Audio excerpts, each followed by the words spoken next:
Christianity's central place in British culture is looking increasingly under threat, with church attendance numbers in constant decline.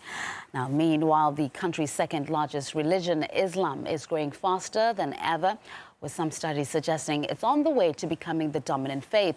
RT's Polly Boyko has the story.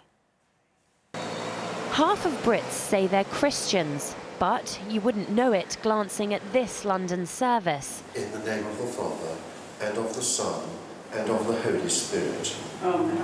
New figures show that the UK's official religion is declining faster than was previously thought. Worshippers are ageing, and for the first time ever, fewer than half under the age of 25 describe themselves as Christian.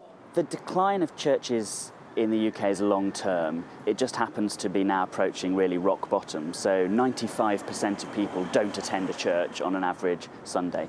While the Church of England struggles, the Office for National Statistics says that the number of Muslims in England and Wales has surged by 75%. And they're young. Half of British Muslims are under the age of 25. I'm looking at the swathes of men in the hall down below. What is it that draws them here? That's the big question. Motivation theory is very, very different for different people. Islam's family values are very well bonded, and families really try to nurture young people in the fold of Islam. We have more than 50% congregation from the young people, because we try to deal with the young people's issues, so they feel part of the mosque establishment. Religious think tank The Pew Forum estimates that if present trends continue, the Muslim population of the UK will swell to almost double within 20 years, totalling 5.5 million. According to these figures, it means that by 2030, Britain will have more Muslims than Kuwait.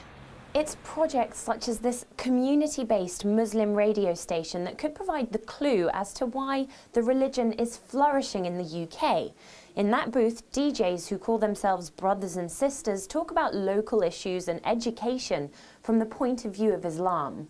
Inspire started out as a special transmission during the holy month of Ramadan. It became so popular that it was established as a permanent radio station. It's actually a lot of pressure on the husband or anything. It comes from the Islamic ethos that we won't do anything which is deemed non-Islamic on air. Hence, the music element, one may question about the fact of the music that we play on the radio station. We won't have your mainstream music playing on there because majority of it isn't deemed Islamic. We wouldn't advertise anything un-Islamic in the sense that we wouldn't have any adverts for alcohol. We won't have any adverts for, say, for example, gambling, all those kind of things. According to academics, it's the obedience that Islam demands from its followers that's made it more appealing to worshippers and converts from other religions.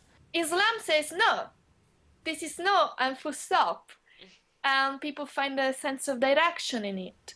Because their religion of origin has lost that, not because that it didn't have it in the first instance.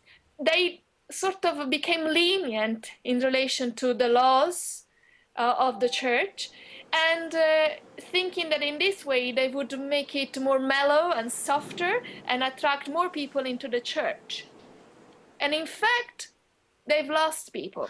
Something that the Church of England disagrees with. They claim that the death of Christian England has been greatly exaggerated and that the statistics don't reflect the true faith of the population. And yet there are demographers that say that if current trends continue, Islam could eclipse Christianity as the dominant religion in the UK in as little as 10 years' time. Polly Boyko, RT, London.